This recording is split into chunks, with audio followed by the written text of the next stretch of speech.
Hi, guys. Okay, it's Thursday night. I've had bad weather all the way around me, so I may lose internet. Just be prepared. Other than that, how's things going with you guys? Good evening there. Ken Aldridge, good evening. DJ234, good evening. Jeff, hello there.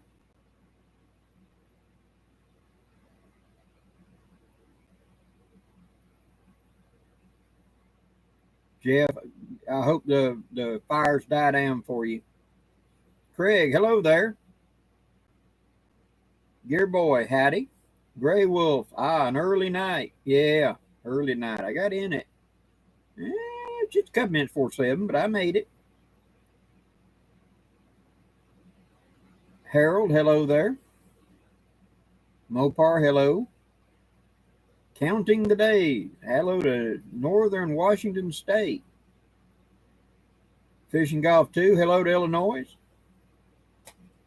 Well, you guys are going to have a lot to watch because I posted, reposted, reshot, re-edited, reposted. Remember the two butt pack rig I've been talking about for years? I posted. I created the video. I posted it for this last Sunday. It was good when I edited it. It was good whenever I saved it. It was good when I uploaded because I always upload, then I go try to play it to make sure it's good.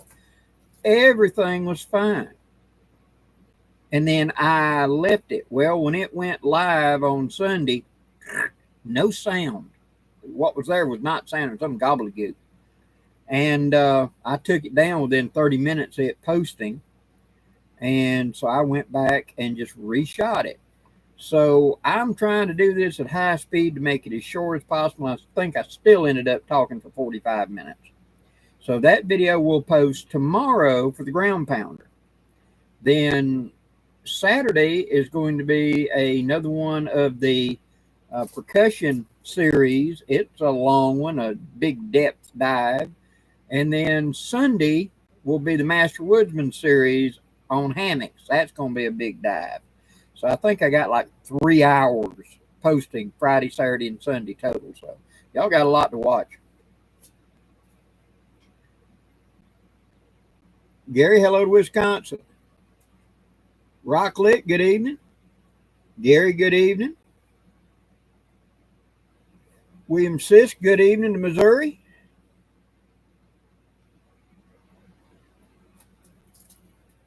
Michael Slater, hello to Paraguay. Awesome. Tim Funk, good evening. Yeah, Gray Wolf, right now the internet seems stable. We had storms all the way around us. And for a while there, I was flickering on and off. So maybe a tree down on the line somewhere. So we shall see. If I suddenly just disappear, that's what's going on. Gulf Coast Pine Belt, good evening.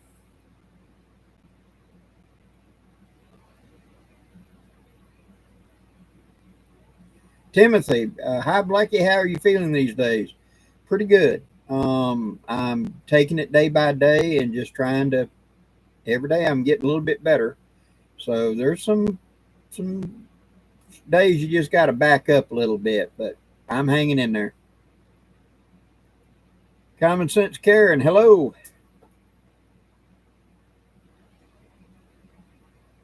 Oh, cool. Terry got the steak cooking. Cool.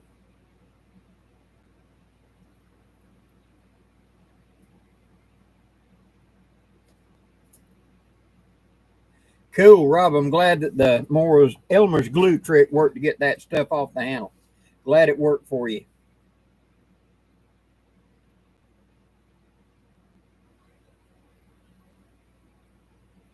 Jim Pearson, I'm the same way. I'm ready for Christmas, believe me. Well, hello, Angry Ranger. Hello to Texas. And Jeff, hello to the Eastern Shore of Maryland.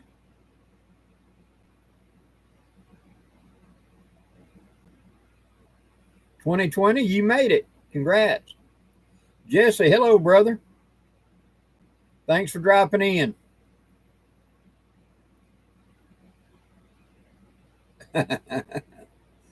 Oh, yeah, Jesse.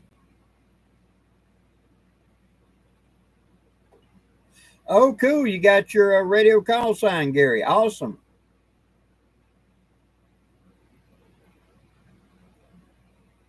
Yes, Mopar, it's supposed to make it, that cold front that's coming is supposed to make it all the way to Maine. That's what I'm looking forward to. If it will just drop the daylight temperatures back to about 80. And the thing about a cold front is it's drier air, and drop this humidity down, I can spend more time outdoors and not overheat. So I'll function better. I'm really looking forward to it.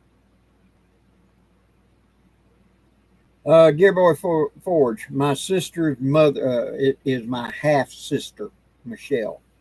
Her mother is terminal, and so she's going through the last days right now. And so I went over and gave her a break so she could run to the store and get some stuff yesterday. And we don't foresee it being a long, because usually whenever the liver quits working, it ain't long. But my sister's going through it right now, and I'm trying to support her. And so I've got things pulling me in all kinds of directions right now. So I'm doing the best I can. But she's hanging in there.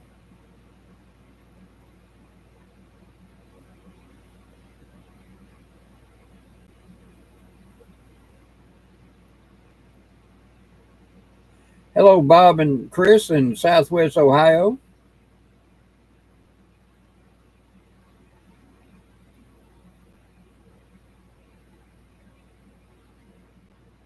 Yeah, Justin, I hope it does get down to that into the 80s down in Texas. I know a lot of people in that neck of the country that are ready for fall. Donald Mike Gideon, hello there. Dear Boy Forge, thank you very much. Tad, Blackie, how are you doing? Pretty good. There are some days that I have to just sit down and rest, but for the most part, I'm hanging in there. Taking it day by day. Marvin Carpenter, you made it.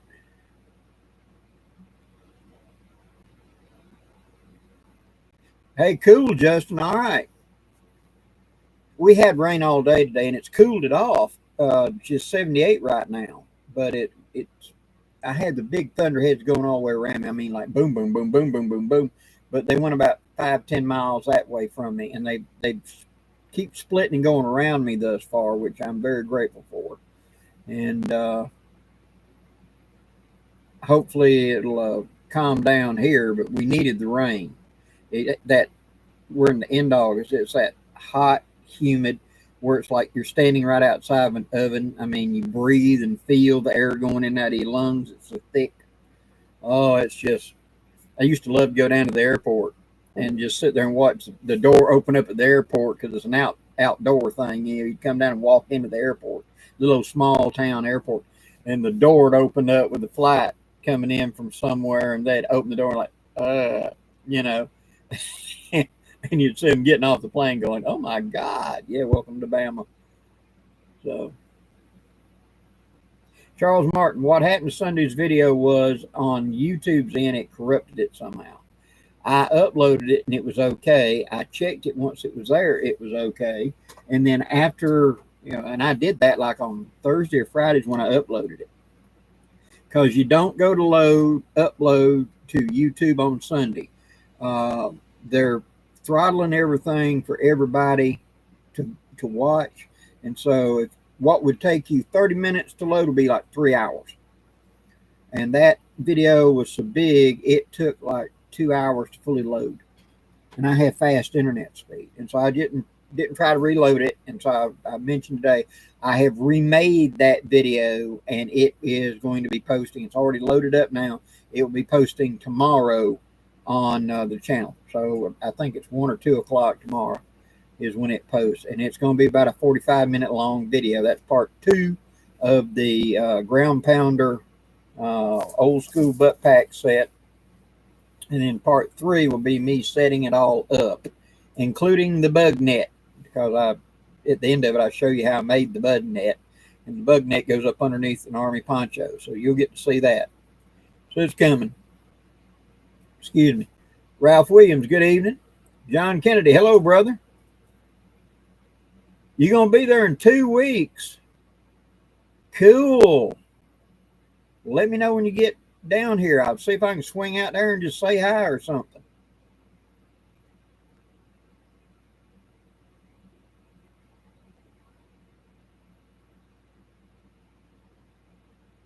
Yeah, Bear, I hear you. Yeah, 94 in Auburn day and got here and it was 74 because of the way it swooped in on us. The moisture rolled off the Gulf, so it started raining and cooling going north instead of the other way around because it went raining. Andy Knight, hello to South Georgia. Mark Stewart, good evening.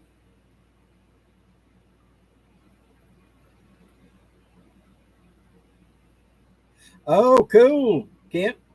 The Ithaca 22, good.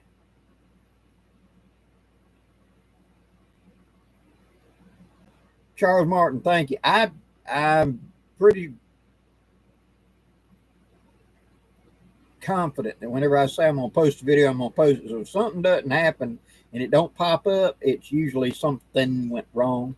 And we've had a couple times in the past where a video's got corrupted or it just didn't work or whatever, and I've uploaded it. But I try to upload several days in the future just to cover that. So right now I've got Sundays, Saturdays, and Fridays already loaded, and I will probably, depending on the weather, Saturday I will be creating content for next week. So we shall see. Kenny Howell, hello there.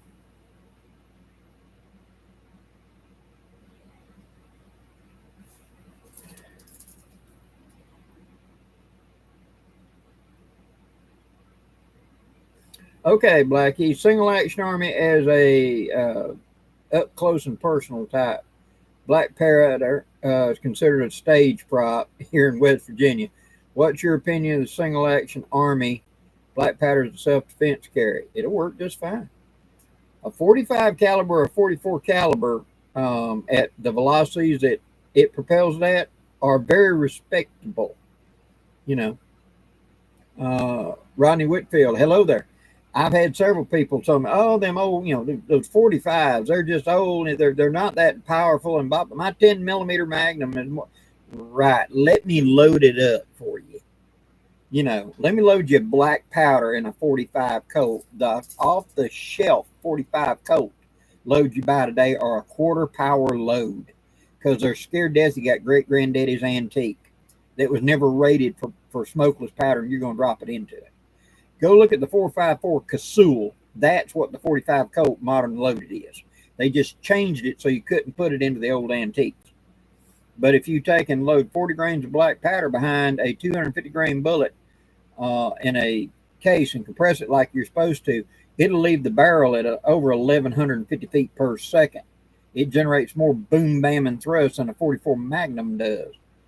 I had a guy that he had a Ruger Blackhawk in 45 Colt. I should have got some strength to it. This just ain't got no backbone to it. Really? Let me load it in black powder. And so I loaded it up. And he'd been seeing me shoot for years. And I loaded up about 10 of them in it. When he pulled the trigger the first time, that thing stood straight up and he nearly come out of his damn boots. It scared him so bad. He thought the gun blew up. So what is this? What's a 454 Canoe? No, that's a black powder Colt as great granddaddy knew it. Pull the trigger again. It's an eye opener. So yeah, either the single action armies and the 44s or 45s, more than adequate for up close personal defense.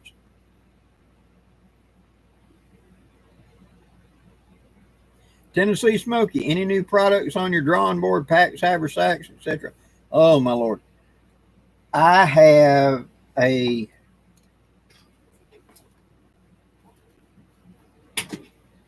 think this is it, my notebook.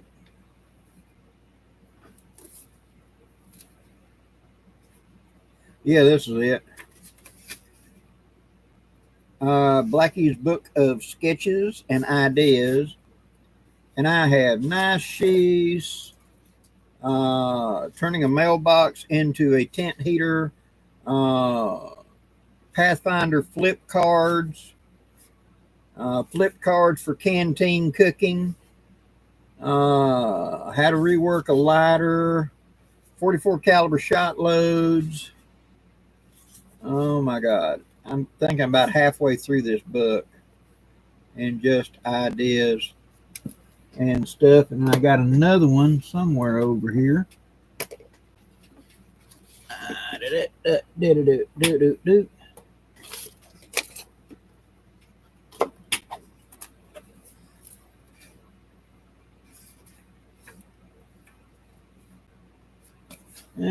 Somewhere around here, but it's just solid full of ideas. I've got I've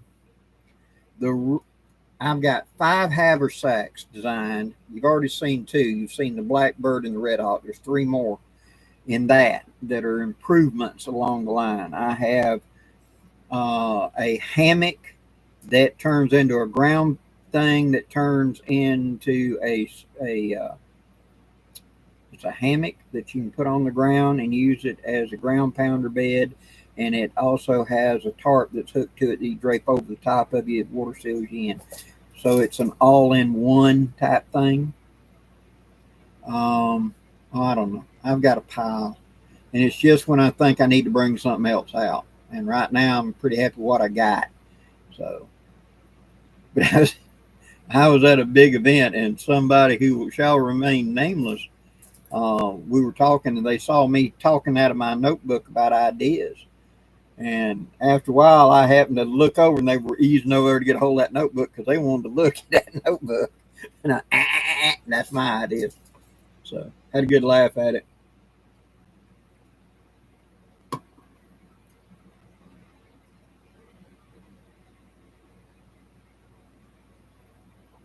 Oh, Panzer, yes, I did.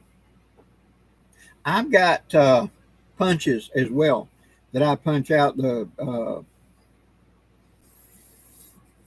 soda boxes, things like that, that wax cardboard. I punched them out before and used them in wads in rifles, shotguns, and cap and ball revolvers before. Is to put a wad between. It seals just as good, does the same thing as the old ox yoke wad and all. And since I'm applying lubrication to barrel, I don't need lubrication. I need a seal. And so I've used those before. And so I use a punch. I did a video about it. I just don't know if I posted it under, I think I posted it under my percussion revolver online course, which I'm now posting videos on. But I showed how I made them and used them, especially when I was going to make up shot cartridges for a percussion revolver. So hopefully, if I haven't popped that out before, it's going to surface here pretty soon as I'm posting that stuff now.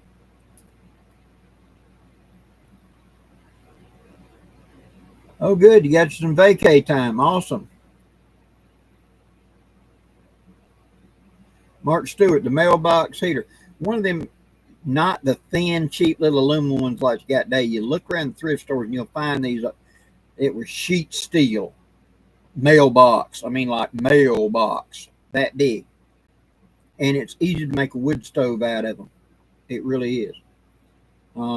Which most people just take Army 20 millimeter cans, 40 millimeter cans, stuff like that, and make them. You can make them out of those as well.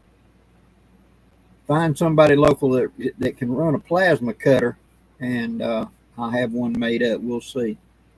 Ronald Green, good evening.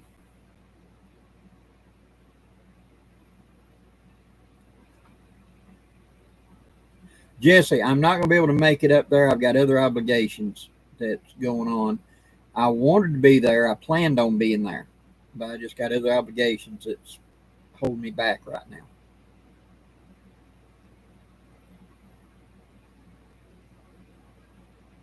Andy Knight, Blackie, have you considered not aging that beautiful Pieta Squareback 5036? I have. I felt guilty about it because that one's got real pretty colors on it. I may redo the grips. That's the one thing that I really don't like on all the replicas is the way the grips look. And I may just pop them grips off and do an aging on them and then take the brass and patina it so it looks more, in line with it. I don't know. I'm thinking, but all my other ones are all patinaed. So it's got to be part of the set. I mean, come on. Okay, heard something. on the roof. Might have a limb down. We'll see.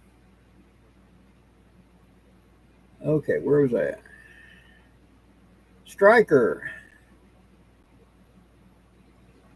good to see you in.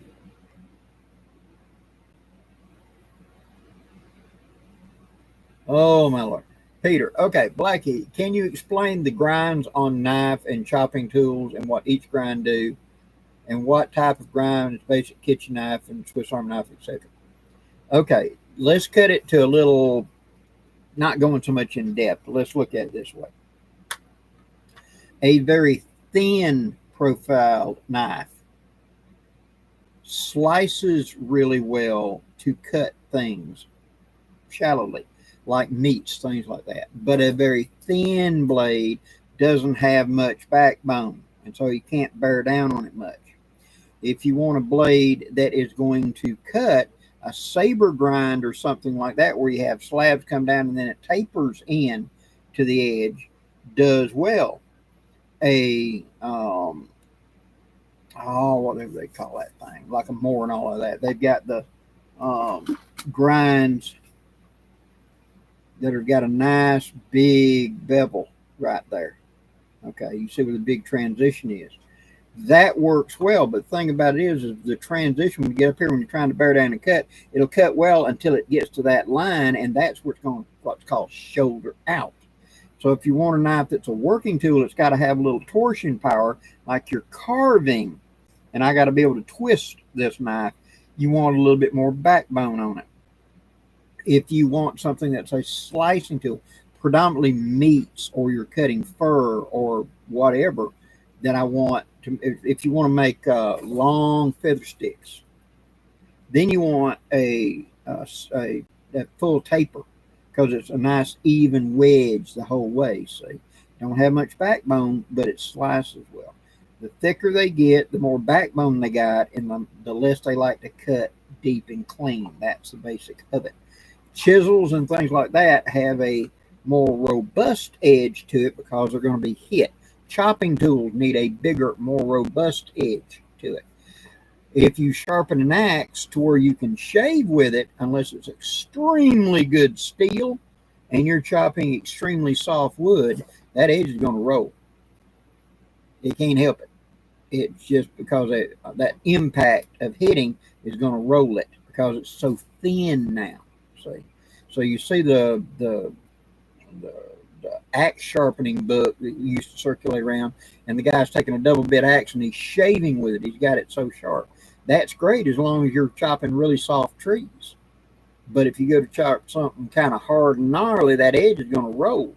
Whereas a more chisel type edge, think like a splitting wedge, is not. It's got a wedge to it, but it's not really sharp. You got to bear down and cut yourself on it, and it will split, but it doesn't get dull easy. So that's in a nutshell it. What is the job of the knife? How much backbone do I need? Am I cutting shallow cuts, a lot of them, or I'm cutting long and thin cuts? I hate to be so, but really you're trying to take an entire master set of sockets, a socket set, imagine that many, and say, explain me how all this works together. We could do a master class just on each individual grind and what would excel at and what would be weak at. And there are far better knife experts out there than me to explain that. I am just a worker that uses it. William, that's one thing about the all the tips and tricks with the William Collins Woodsman grind is it's one flat edge that's an 11 degree. So it's got enough backbone you can bear down, but it holds an extremely good edge, and it's such good material. And then all those curves allow you to have cutting ability to do all kinds of things without having to switch to a different knife. So they're trying to do a lot in one knife. He's getting a lot accomplished with one design. Mike B, good evening.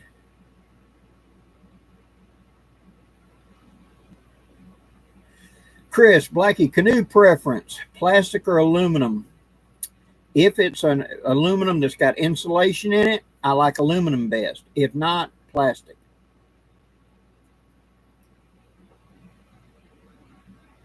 Have I used gun bluing to replicate color case art? I have done it by watering some down. You get more of the coppery color, and then darker you can take Q-tips and sit there and daub.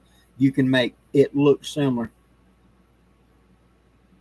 Scandy grind, thank you. Yeah. Dancing with Empties, good evening. Michigan Silverback, hello there.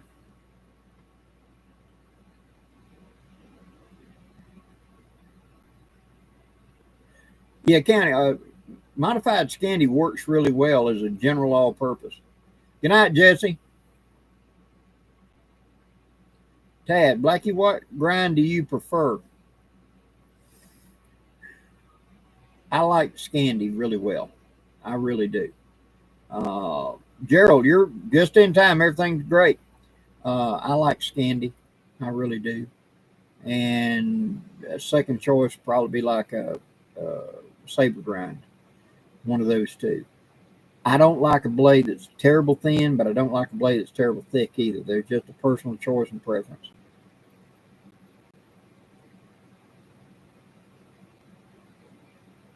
Jeff Conley, hello there. Yes, Tim, that right there is that Chinese turn the wheel stitcher. And I use it for prototyping all my stuff and making up little projects and stuff like that. And I tell people, if you don't know how to sew and you want to learn, get one of them. But the little three-legged stand, forget that. There's a nice big plate on the bottom with holes already bored in it. Put it on a 2x8 and just drill through and countersink your bolts into it so it's flush. Where you can put it on the edge of a table and take C-clamps and hold it, and you can sit there and create anything you want.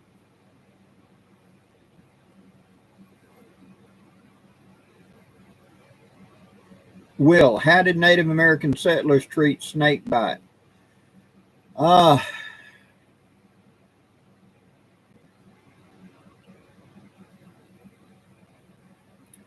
If it was a single bite and you're a healthy person, odds were it wasn't going to kill you. Oh, you were going to be sick.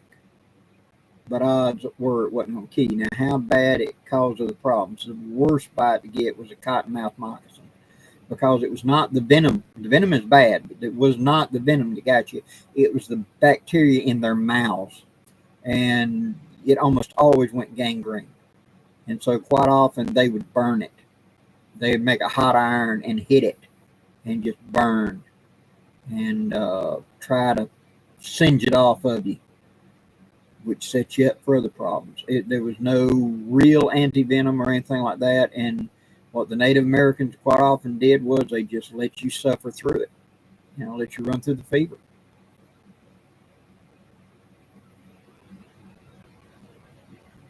Mitch, Blackie, would you use a 10mm pistol as a woods gun?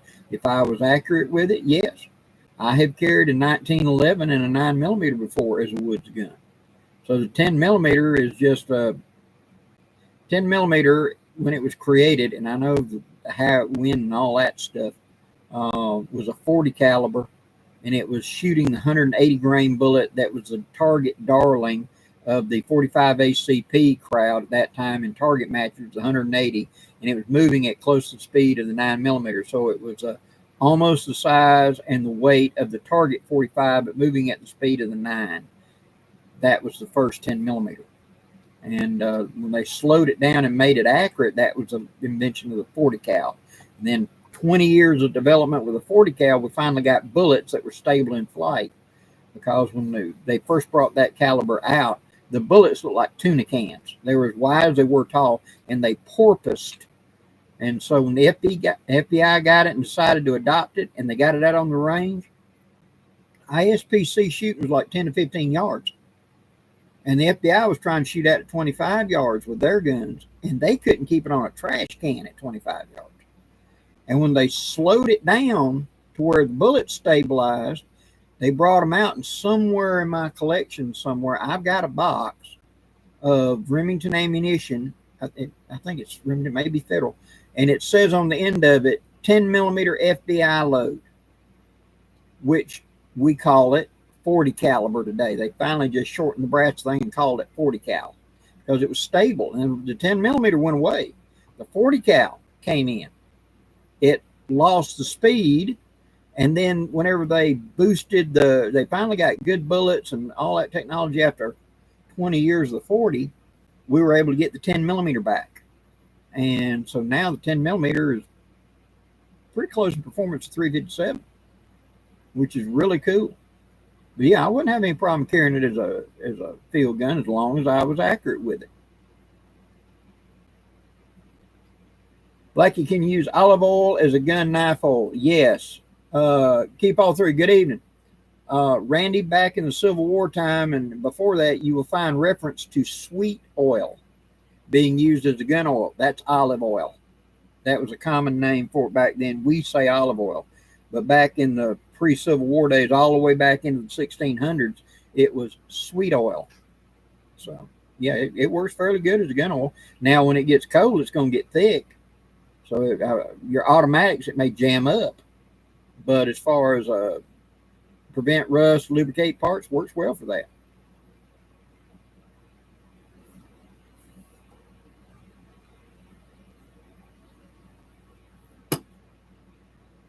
Dances with empties. 11 degrees are around our lows right now. Awesome. Prepared for. Good evening.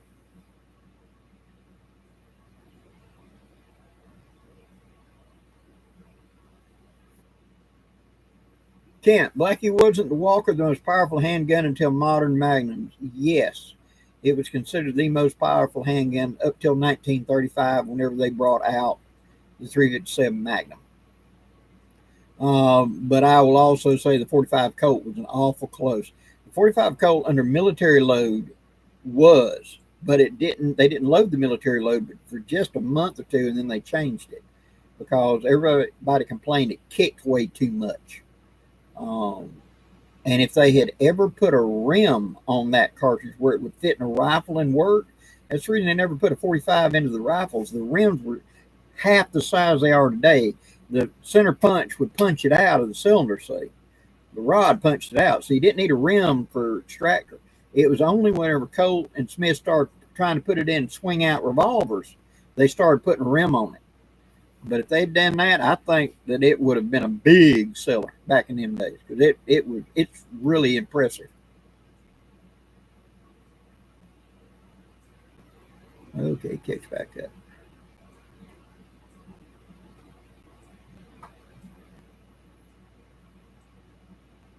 Yes, William says it can go rancid over time. Olive oil will freeze, correct.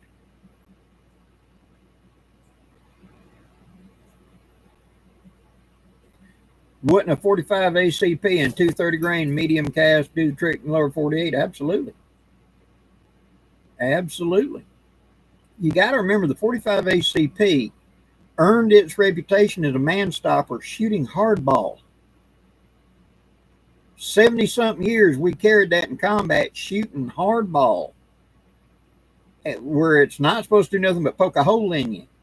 If you shoot medium cast lead where it may flare, or God forbid, put a hollow point in it, my God, back when I was selling ammo, selling guns at Walmart, I had a guy come in one night and said, what do you carry in self-defense in 45 ACP? I said, all of them.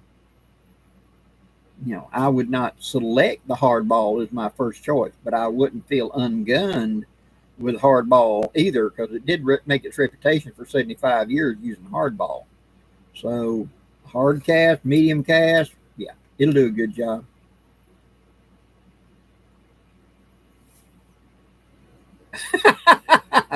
Oh, Striker. Oh, you are throwing the gauntlet, baby.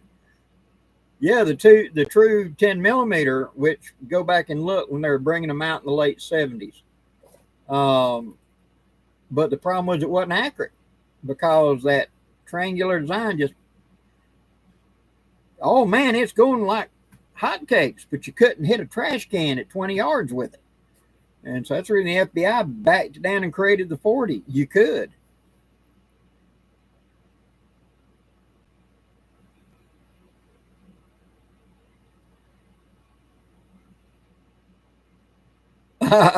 Justin Coon. 10 millimeters of rimless 41 Magnum changed my mind. It's awful close to a 41 Magnum. Hot loaded in the right gun. I'll give you that.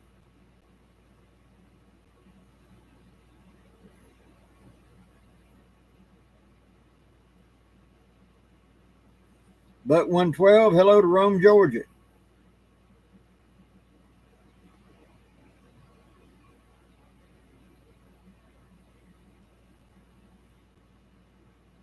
Yeah, Justin, unlike the 41 Magnum, 10 millimeter is quite popular.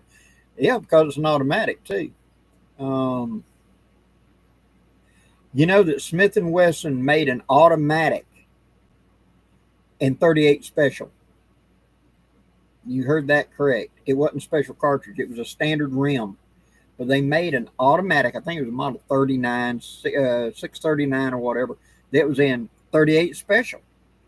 You know, because police departments were still in Revolver 38 special, and they're trying to get them to take an automatic. So they created an automatic to shoot that. Then there was the Grizzly that was in 45 Winchester Magnum, which was a third longer 45 ACP loaded to 44 Magnum ballistics, and it was a special handgun that could handle that. Then there was 45 Auto Mag. Then the Desert Eagle came up with a couple. I mean, people have tried to handle it. There's a break point. Revolvers are more powerful than automatics because you don't have to have that reciprocating system. So I can load a revolver cartridge, 357, 41, 44, 454, Canoe, 500, whatever, to a greater ballistic potential than I can put into any automatic because of all that unlocking and moving of parts. So the guys on the automatic side, they want to hot load up the 40 cals, they want to hot load up the this and this and get something big enough they can compete with those. You know, the revolvers. The revolvers, on the other hand, whenever you drop them down to a certain level, the automatic becomes automatically a better choice. You know, if you're needing higher volume, less recoil, the automatic is always a better choice over the revolver. And so they back and forth, you know, and it's sort of been an arms race. God, I mean, Colt brought out the 1860 Army, and you already had the 36 Navy, and the 31 was the self-defense gun. And that argument evolved into cartridge days of 45, 9mm, 380, etc. Is it the pocket up close gun? That's the 380, etc. The 22 mag, whatever. Is it? I just want to shoot accurately and not have a lot of kick. That's the 9mm and light.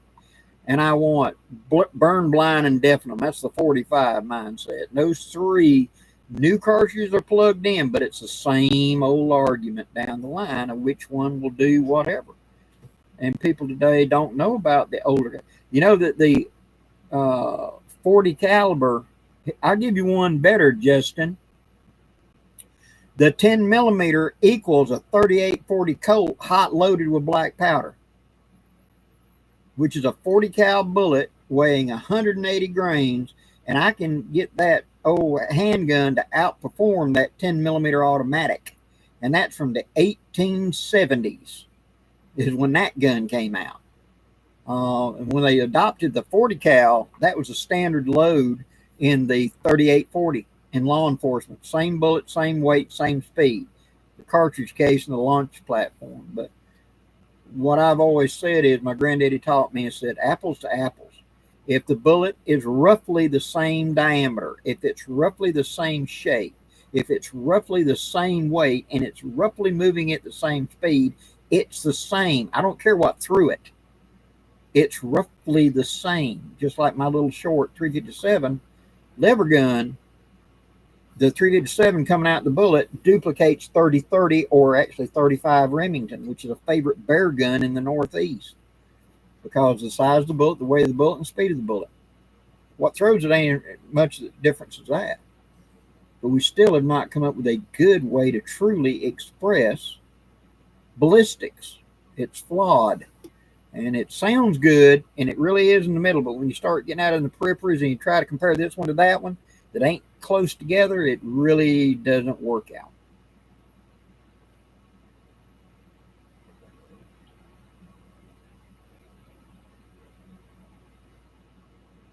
striker, yeah, it's one of the things. Well, it was a heavy recoiler, and the guns of the day were really 9mm. They were bunking up to put them into 10s because they wanted the size and the weight. They didn't want to go to a bigger, heavier gun because then why not tote a 45? And so they didn't like the kick to it. But you got to remember the U.S. Army tested the 9mm Luger and said it was a lousy field gun and they didn't want it. That was like in 1899. Went on to serve with so many armies in the world. But hey.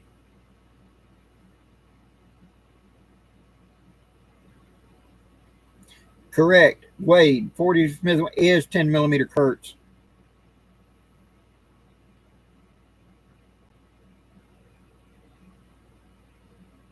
Correct, Justin. For a while there, you could get them that had swap out cylinders for the 10mm and the 3840.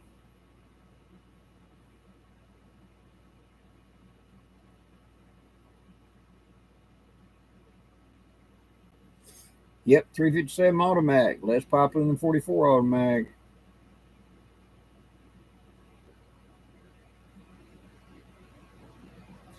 .357 Max. They've tried to bring that back. If you go back, and I collected the magazines from about 1974 up to about 2010.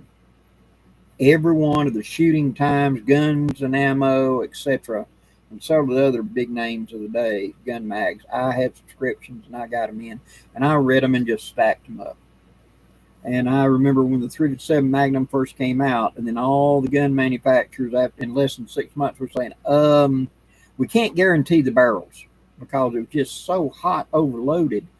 Even Ruger was having frame cutting where the flash coming out of the cylinder was cutting the frame. Smith & Wesson went and milled in and put a hardened bar in the top of their revolvers, and then said the barrel's only good for 200 rounds. But they were coming out for the silhouette shooters that laid on the ground and shooting at 200 to 300 yards. That's what the .357 Maximum was brought out for. And lots of stuff out there. Andrew, doing well. Homer Mayo, hello there, brother. Long time no see. Blackie, what do you think of the 38 Super? Really good cartridge. Properly loaded, it's a very nice cartridge. I had a 1911 and 38 Super that had been made back in the 50s for a time and really enjoyed it. And a school teacher here locally ended up with it because we went out to shoot. They needed some self-defense, and just as soon as they ran through the first mag, they turned to me and said, I'm taking this home. How much do you want? So, really good gun.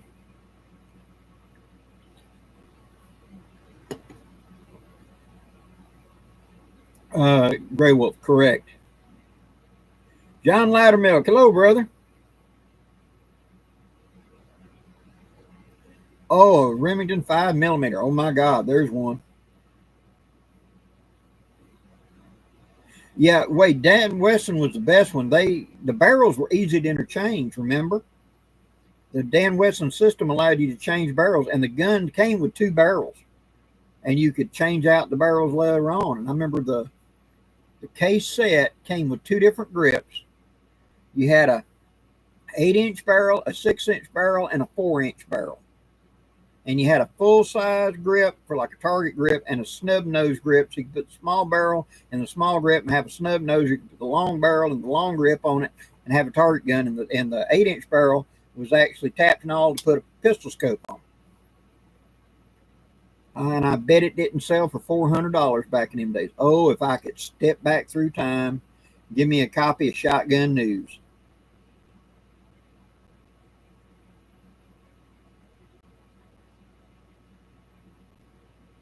Andrew, trying to pick your brain. I'm running out of supplies for my shotgun run. What can I use for cheapo for improvising per se? Are you talking about wads, Andrew? Or what components are you running low on?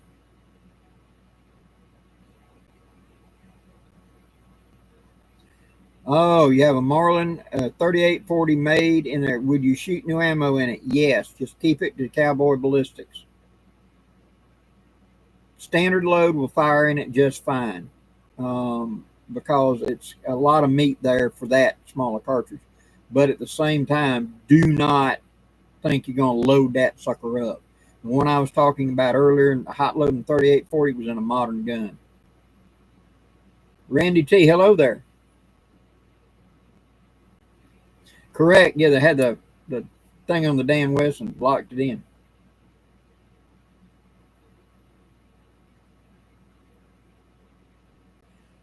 Black Hawk Bushcraft, what do you think about the 30 millimeter armor piercing, high explosive incendiary ammunition using the Gal 8 Avenger rotary cannon? The A10 will take out anything. And they've been calling to replace that thing for years. And in, I think, beginning of this summer, they had that contest out in Arizona, and they put it up against modern tanks with the explosive reactive armor, and the A10 still just buzzsawed right through it. Yeah, you know, the nightmare of anybody in a tank. It's called an A10. Oh yeah, the old gal will eat it up. Okay, Andrew, what can you use for wad? Cheap bottom end of it, just target round, wadded up newspaper. Works good for a wad. Cardboard wads. Go look at like Dixie Gun Works or Mid-South Shooter Supply and look up black powder shotgun wads. Okay, they do make a plastic shot cup as well that'll work. They may be in stock where you can't find the other stuff for your modern gun, but this stuff will also work. You got to understand that muzzleloading shotguns and modern shotguns perform at the same ballistics, even though one's black powder and one's smokeless. Smokeless is set up to duplicate the black powder, so one isn't infinitely more powerful than the other. And so the wads and stuff like that will interchange. You just got to figure out what's going to fit in shells and etc. And I know that Mid-South Shooter Supply and LE Grass and Sun at one time look under 12 gauge percussion, and there will be other loading stuff. You may get what you need out of that. Hopefully that'll help you. They fit internal, yes.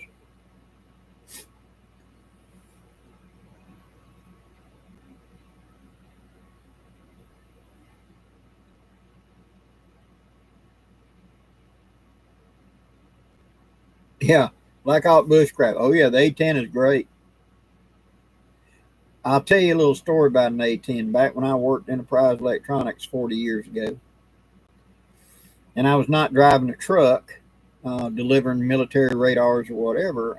One of the jobs I did around the factory, because I didn't have a job at the factory if I wasn't delivering and driving, and so I would just do maintenance or something, instead of just walking around. And they sent a van load on every Tuesday and every Thursday up to a place in Columbus, Georgia for hard chrome plating or some sort of plating to be done for electronics.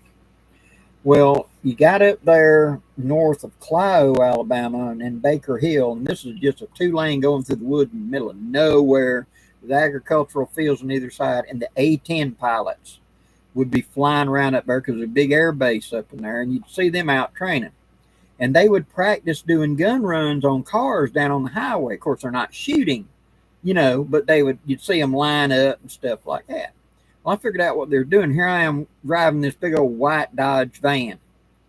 And so I saw them circling around and line up, and I flashed my lights and I sped up because you're on a 2-lane in the middle of nowhere. You can see for 3 miles through that valley. And they'd roll in, and I'd speed up, I'd slow down, I'd suddenly stop the trees between us, mess them up. They'd line up, wiggle their wings at me and come back. And we'd kind of play this game of tag, right? And this went on for about a year or so. And it got to where whenever I'm done and I'm getting to the end of it, they would drop down, like 20 feet off the ground, come and head on at me and raise up and go over me, wiggling their wing, saying bye and thank you, Then somebody else was driving the van. This young guy had been working there for about 2 weeks, and I was out on a road trip. And they called me up and told me, I was in Atlanta, and said, can you go down there because he's done drove off in the dirt. And so I get down there, and he said this plane had chased him off the road. It was an A-10. It wasn't me behind the wheel, and he didn't know what was going on. There was an A10 coming at him head on, and it scared him. He ended up going out in the ditch. It didn't hurt him. It didn't hurt the van, but it kind of shook him up a little bit.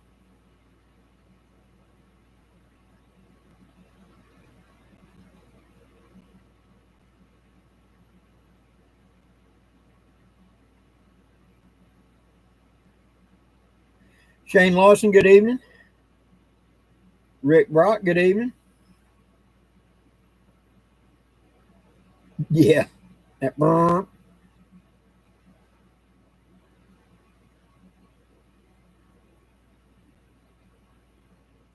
Yeah, you can. You can use standard BB gun BBs for a shot and fire in it. You can also,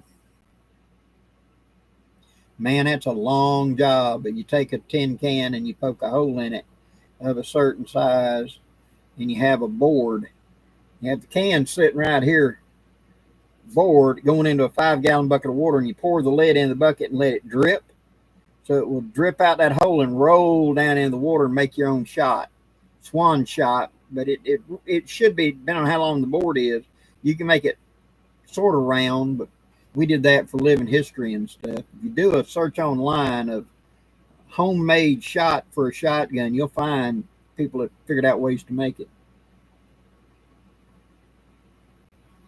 Revenant, hello to Toronto, Canada.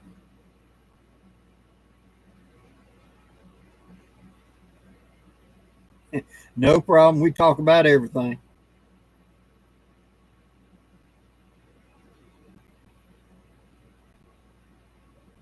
Oh, yeah, Andrew. Well, as far as shot, you can take old manila envelope and cut it into strips and wrap it around a mandrel and a little bit of glue and make a shot cup. You put a bottom in it and make a shot cup. We've done that for black pattern, so you can do it for modern cartridge. You can make your own, and then just cut them, set it in there. All it is to hold it going down the barrel and let go. So there's very little friction. Wadding, wadded up newspaper put in. Cards, again, taking just the circular type and punching out. I like to use one of those cheap $1 or $2 whatever frisbees that you get in the pet section for playing fetch with your dog. You set that on a fairly hard thing and put your material in it and then use the punch, because it won't damage your punch. If you put it on something hard and you punch, your punch is being banged. A lot of people don't think about that, and they'll put it on a piece of metal and they'll sit there and go banging, and it don't take long for it's dull as a rock. It's got to hit something it can cut. So when it punches through that cork or punches through cardboard or whatever it is you're shooting, it's going to turn into a wad. It's got to be able to go through it and not damage it. And so that's what I do with mine whenever I'm making them to shoot in my shotguns. I know I've done this. I know I've done it on camera showing how to make them somewhere.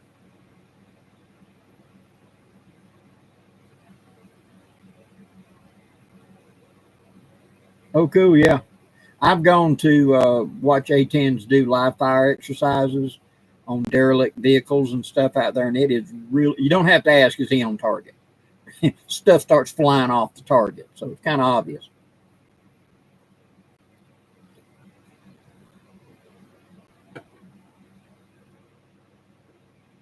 But talking about aircraft, I'll tell you a story that being right here at an Army base, and it's one of the main training. It's the main training facility for rotor wing to learn to fly Black Hawks, Apaches, and etc.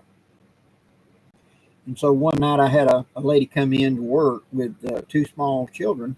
One boy probably about 5, and one little boy probably about maybe 2.5 to 3. He was sitting up in the buggy, and mother came up and said that they're going to go watch their daddy fly tomorrow, so I need hearing protection for them. I went, okay, well, I'm thinking you're going out to the base. They're going to go watch the A-10s or something. And, they're going to go out there and watch the Apaches or something like that. So we found him a set of earmuffs that would fit him. And he put them on his head, didn't bother him. He seems to be okay. And so his mother said she'd take them. And I'd taken them off his head, and I'm handing them to mother, and she's putting them back in the package. And I looked, young man, And I said, "You going to watch Daddy fly helicopters tomorrow?" And he gave me this real confused look, and he said, "My daddy flies a C-130 gunship.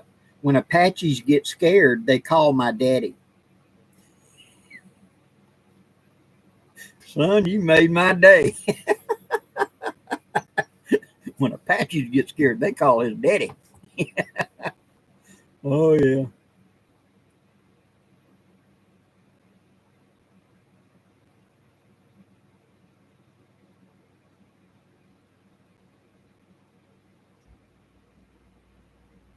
Oh, yeah. Down Davis, I know it will.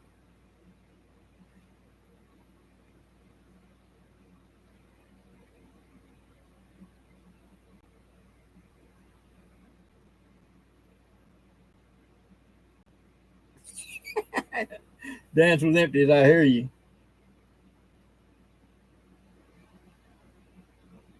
Yes, I have, Andrew. I have used BBs from a BB gun in shot shells and in muzzleloaders before.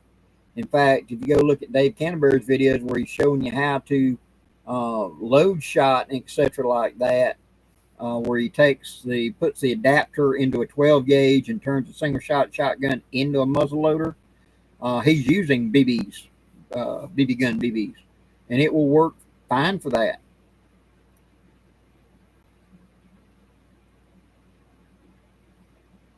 23 DMR. Hello to Waynesville, Missouri.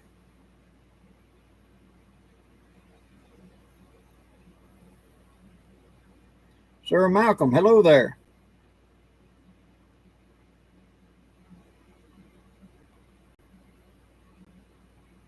Randy T, that you can make wafers out of that. You can make plug wads that way of wetting newspaper, putting it into an iron pipe, pounding it in good and tight, then sitting that pipe out in the sun, let it dry for several days, and then pound it out and cut them into lengths. You can make plug wads like that, compressed ones. I've also seen that done with a drill press, taking the pipe and screwing it down on the plate and putting the rammer and ramming it down into it, and then come back up and forcing that compressed plug out and letting it dry. I've seen that done before too.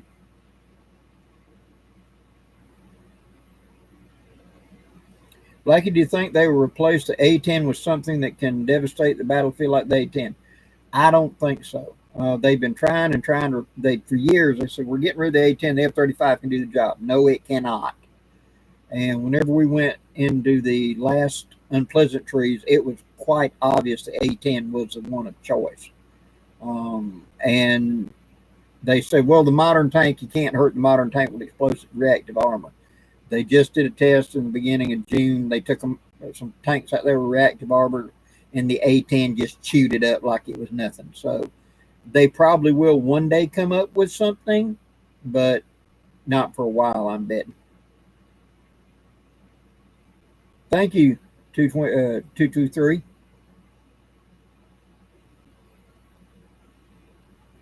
What do you think about the M6 Scout and 307 over 410 like Dave had been using? Those are very handy survival guns and be a very viable, small game hunter. Yeah.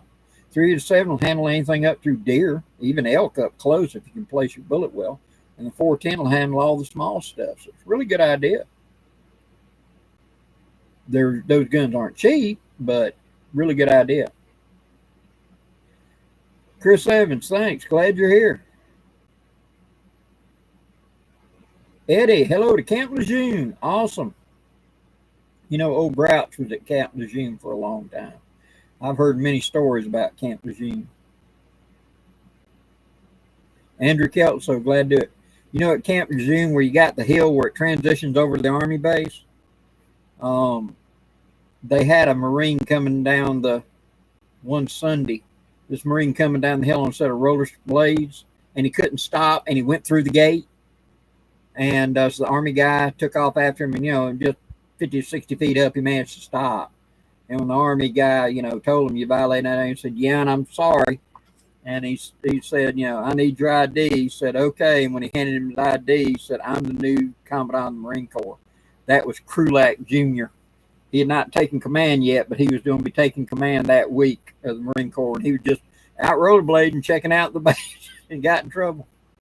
So.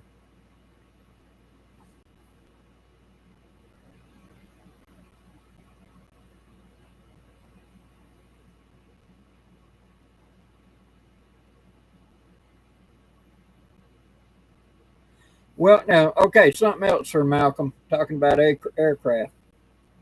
The U.S. military just put in a big order for F-15, the latest version of the F-15 Strike Eagle. They also included with it, when they said that this will be the last manned fighter aircraft they develop. So I'm betting what will replace the A-10 will be a similar aircraft, but it will not be a manned aircraft. It'll be controlled. That's the wave of the future. Don't have a pilot out there. You have some kid in the rear sitting there flying it. You know, that's the reason they took the F-15. One, its dominance and everything else. And two, it's got new onboard avionics that allow it to slave up to 4 other highly capable drones and do it as a attack formation where he can tell it to fire just like it's his own weapons, and he can kamikaze one in if he needs to. So one pilot now commands an entire attack wing, so to speak, that way on an attack run. So, but they pointed out when they said they're doing the new F-15s, this was the last manned fighter aircraft that the U.S. government was going to be developing. So the future is going to be drones. Who knew? Eddie, Blackie, when do you think you'll be doing another run on haversacks? We had to kind of back out of the October for some reasons, but I will announce it'll probably be the end of September is when I'll do it, and it'll be a November run. But I'm thinking we're going to do the next one. I got to talk to Jay, but we'll see what we can do.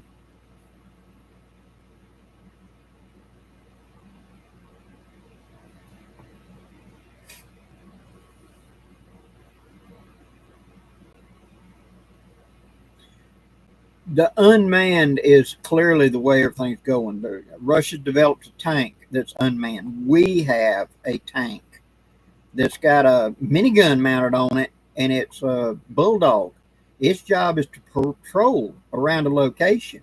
It's tracked, and it's about the size of a 113 armored personnel carrier. And it will run around autonomously and do what it's supposed to do. And if it finds, detects anything through heat signature, sound, or anything, it sets up a red flag back at the dang command center and go, "Yo, Dad, I got something up here. What's this?" You know, and he can either take over the weapons right then, run it around on the joystick, or tell it to attack autonomously. But if it's fired on, it'll return fire on its own. And those are already in installations now in certain forward sensitive areas. So we're developing, we've got multiple, the Sea Manta Ray, which will be submarine hunter killers. We've got 2 unmanned submarines on patrol right now in the Atlantic that we've had for a couple of years now. We're going to have, you can go down here in Florida near Pensacola and watch the unmanned flying tanker that it launches off an aircraft carrier, and it just sits up there and it's a refueling station because the aircraft come off the deck and they climb up and rendezvous with it and top up their tanks before they go on a mission. So instead of having a pilot sitting up there just flying around as a gas station, it'll sit there in orbit as a gas station. And it's a lot easier, you know. Plus having, I know that they're talking about having something the equivalent of like the B-2 bomber that would fly to target on its own. And when it gets within a certain range, it'll kind of phone home and go, "Okay, Dad, I'm here." And then guy inside of a cockpit, so to speak, a simulator, would take over the aircraft and fly it like he was sitting in it. So you get the best of both worlds. You get human interaction instead of just a machine doing it. And you also get the part about getting it from A to B where there's nothing going to happen for the next 18 hours. It's just flying and refueling. The plane can do that autonomously. So that's going to be the future, I'm pretty sure. You know, the day may come whenever you're telling your war stories to your kids about how you flew fighters out of a simulator for 20 years. So.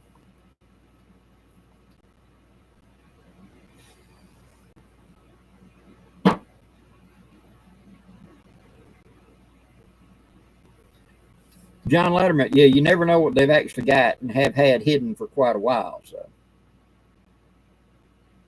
good night, Bear. Thanks for tuning in.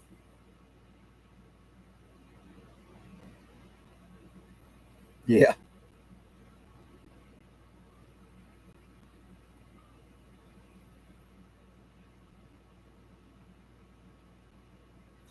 Wade, Blackie, what's your favorite lures or soft baits and put in your fishing kit? Okay. Down here, what I'm going after is brim and things like that. So, woolly booger, a cricket, the little short fake worms are really good. Um, I said cricket. The spinner baits, like the what are that thing's called? Little green, yellow, black, got a split tail. Beetle spin. Beetle spins are good to put in there. And of course, any of the MEPs works really, really good as far as lures. They normally work really well down here. My favorite fly lure down here is going to be a spider. Those get gobbled up down here really good. And if you'll go look where you find the little skirts, it's got a jelly bean or kind of like a tic tac shape, white with a little bitty tendril skirt. I hook that backwards onto the hook so the tendrils are going up, and I'll throw it out there and let it land and do just twitch, twitch, twitch, and those tendrils do like that. And I guess the fish thinks that it's a maggot or a grub with his guts hanging out, and they'll nail it. So those are my favorites to keep in there. Usually give me those, I'll get something to eat.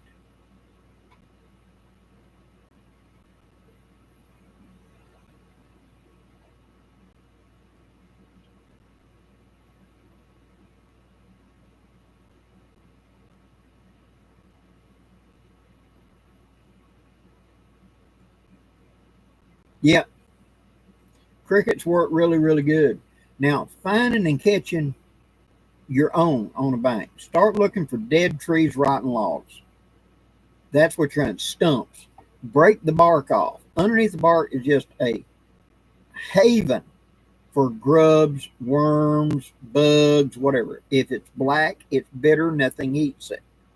Any other color, brown, tan, white, yeah, good fish bait. So whenever I start looking for fish bait, first thing I look for is stumps and down trees, rotten logs, because that's what I'm going to get my bait from, you know.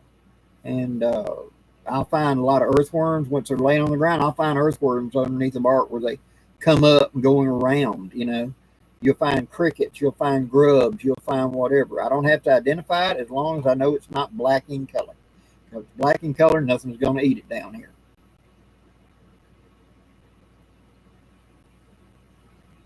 Tad, Blackie, did you ship all the haversacks? For the July run, yes. The June run, they are sitting in Kentucky right now. They're en route to me. And it said, I think it said Tuesdays when they're supposed to get to me. Fingers crossed. But they all have shipped out from West Virginia. They're sitting in Kentucky right now. And they're supposed to be here Tuesday. In which case, I will ship them out next Wednesday for the September run. So that's the game plan. Will, what is your favorite takedown survival gun? Winchester 62, Pump 22 takedown, or a Marlin Model 39 takedown would be my favorite of those two. Of course, takedown shotgun, single shot, drop it off, works really good. Put it in a backpack as well. What's your favorite bug spray for ticks, chiggers, and such? For me, it seems actually the best thing that works for me is Avon Skin So Soft. Even the Marine Corps allows you to use it for sand fleas. Avon Skin So Soft. Smear that on you, they'll leave you alone. I'm one of them that has a pH that's all over the place. So most of your blood-sucking insects avoid me. I taste bitter. And so chiggers, ticks, stuff like that won't stay on me very long. But mosquitoes will bite me, like I got one right there got me the other day. It's been bugging me. But other than that, you know, Avon Skin So Soft works the best for me.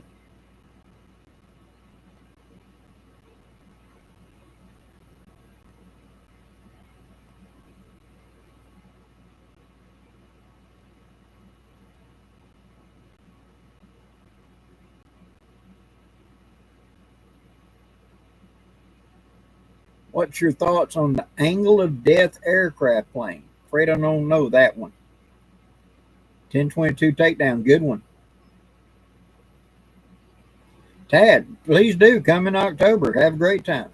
The gathering in October will be October the 15th through the 19th at Geneva State Forest Lake. And that's like Tuesday through Friday. Reason I didn't go on into the weekend, you're welcome to stay on into the weekend. It's just, uh, yeah, reason we're doing that is the 19th, excuse me, is on Sunday. I'm getting two things crossed up there. Late in the day and the hair is gray, okay? But yeah, that's why we did it. It's like Wednesday through Sunday, I think it is in October.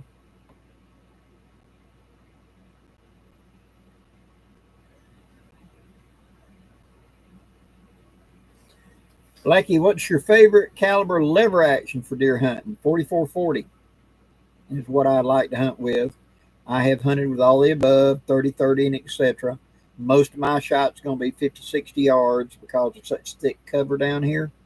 And if I'm going to be shooting over 100 plus yards, I'm going to use a bolt action with a scope on it in my age. So, but for a lever action, 4440, I really like it.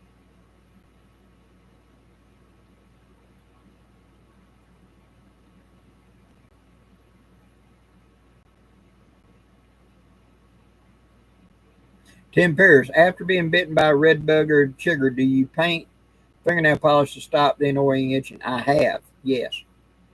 I've also in the field put pine sap on it. If I didn't have fingernail polish, I'd just take pine sap and cut a tree, let the sap get running, take a little dab of sap and put it on there, and that'll do the same job. Just sealing it up, and it's your body's reaction to it.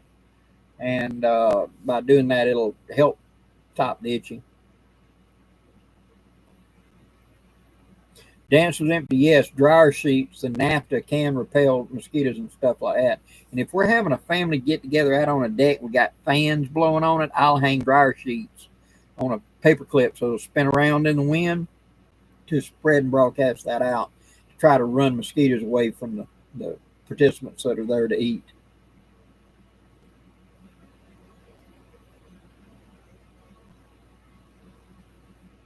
Adirondack black flies. Oh, yeah. I haven't camped up there, but I did spend time up in that part of the country doing jobs and stuff. And I remember being up in, it was in New York State. And it was a bog. We were putting a radar in right here at the bottom of the hill was this swampy bog. And the clouds of mosquitoes, oh my God, and black flies and stuff. It was bad. I remember that.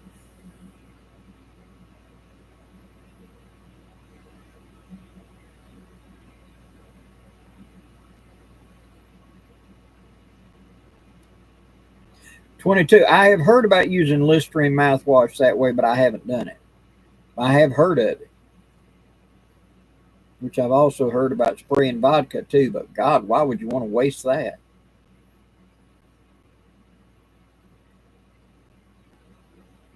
Ooh, I nearly saw a divorce one time. I'll tell you about this. Um, we were cleaning guns in this friend of mine's house, and he had a stainless steel Colt, and he had been firing, and it left rings around the chambers on the end of the cylinder. You could see it, it darkened it. And he had tried everything to scrub it off, and I had mentioned alcohol can sometimes get it off of there. Well, he scurried around in the kitchen for a little bit, and he came back with a a small glass with some clear alcohol in it and a Q-tip, he's going to scrub it. And it would, and it took a lot, but after 2 or 3 minutes, you'd get it to come off. And so we'd been doing that, and I'm just sitting there talking to him, and suddenly we hear this sound out of the kitchen, and it's his wife going, "Where is her tequila at?" He had took the last of her tequila to clean his gun with. I barely escaped with my life. I grabbed the thing and I rolled for the door. Went, "Love you, brother. Sucks to be you. See you later." I hit the door and I was gone. Jerry, glad to help.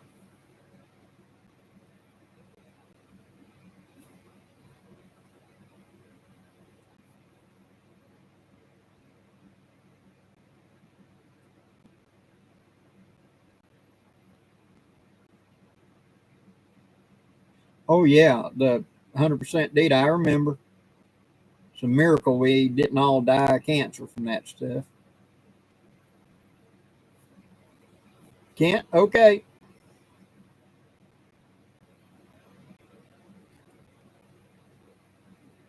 Yes, Jeff, the Winchester 62 looks like the gallery gun. It's got the takedown. I had an old Winchester 62 gallery gun. It was a favorite gun for squirrels and stuff like that. And he'd take 2 halves out and set it into a packed basket. Oh, it's so handy to keep it in the canoe whenever we'd be going along. 2 guys in the Ozarks. Good night. Thanks for dropping in.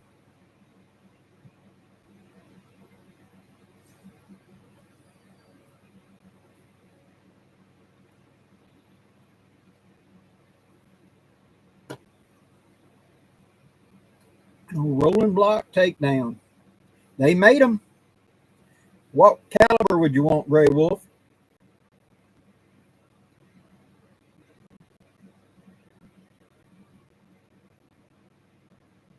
Correct. Replacement for the 1890.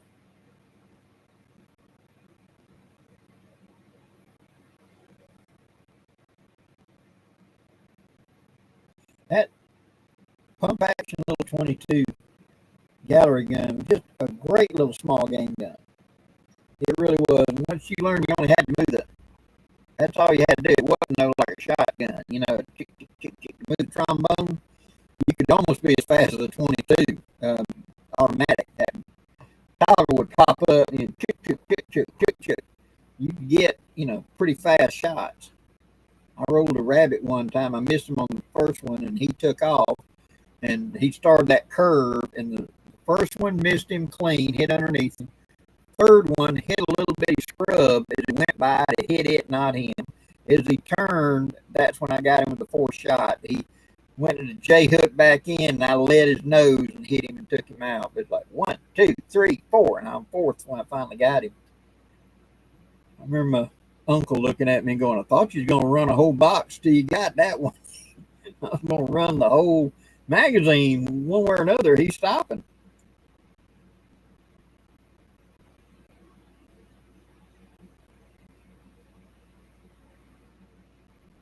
Oh, no, Jerry. I would never tell him to. That'd be alcohol abuse. Me volunteer you to use your alcohol for that dude. He used up her tequila, and she was coming in there to mix her up a drink. She'd finish her shower, and she's going to get her drink, go out on the patio, and sit there and watch the sunset and drink her drink.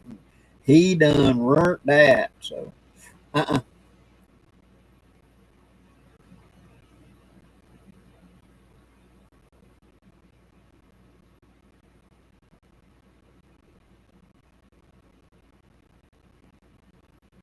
Good night, 223.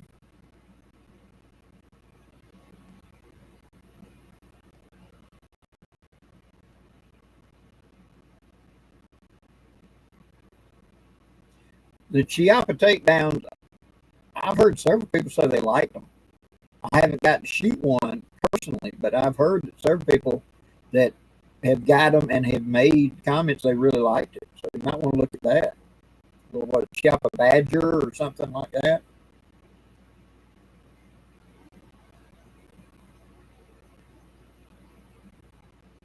No, John Laddermilk, I hadn't seen that one.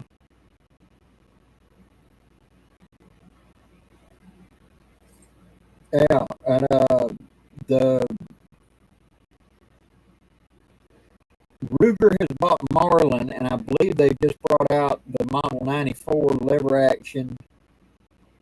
I think it was in 357 they just brought out not long ago. Re-brought it out, I should say. Marlin made them for quite a while for the cowboy action. They kind of dried it up.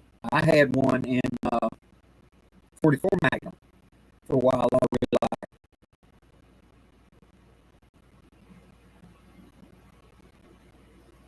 Mike B, good night.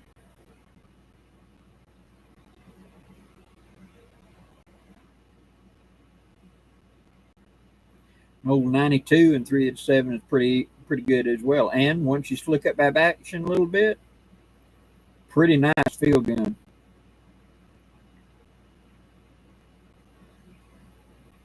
True, Wade, a 22, a 308, and a 20 gauge drop anything in North America one way or another. Yeah, that'd be my choice if I had the barrels. And Dan Lutz, before he passed, he had wanted them to make a handy rifle in 44 Magnum. They wouldn't do it. And so he had contacted, I think it was CZ USA, and they made barrel inserts that drop down the barrel, and then you screw in a choke. So you got a chamber on one end that's got a 12 gauge. His was a 12 gauge, a 44 Magnum down the middle of it. And you slid it in the barrel like you'd load a shell. And then up on the muzzle end, you put the thing that looks kind of like a choke tube, and it's screwed in, and it squeezed the two halves together, and it turned it into a 44 Magnum rifle. And when I was up there the last time that I went to visit Dan at home, he had just got that in. The postman dropped it off. We put it together. He didn't fire it. And then after he had passed, and I went up there because he had borrowed a gun from me, and I was going up there to get my gun back. And this is a month or so after he had passed. And his daughter was asking me about certain guns he had if I knew more. And she said, "What is this?" And I pointed out, I said, "It's your dad's 12 gauge, but he had just converted it over to 44 Magnum because Ohio had just passed the rule that you could use a straight wall cartridge as a deer hunting round." And he never got to hunt with it. But somehow he found a way to get a hold of CZ and get them to make a chamber insert to drop in. And so if they would do that for 44 Magnum, if you got a handy rifle 308 and then a 20 gauge, and then got you something like a 22 long rifle to drop in and like a 44 to drop in, you'd be set.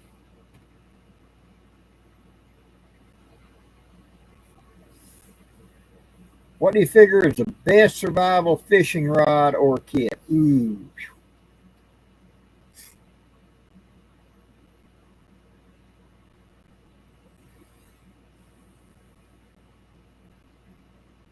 Well, for sheer versatility, a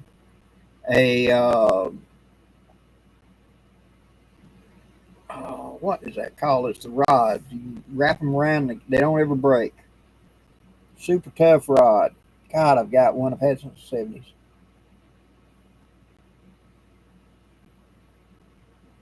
70s. It'll come to me in a minute. I want to say Durango, and I know I'm totally wrong there. That's not the name of it. Ugly stick. An ugly stick rod, and then probably there are three different types of Zebco 33s. The most expensive one, which is like $35, it has bronze bearings and actual bearings in it. That'll last your lifetime.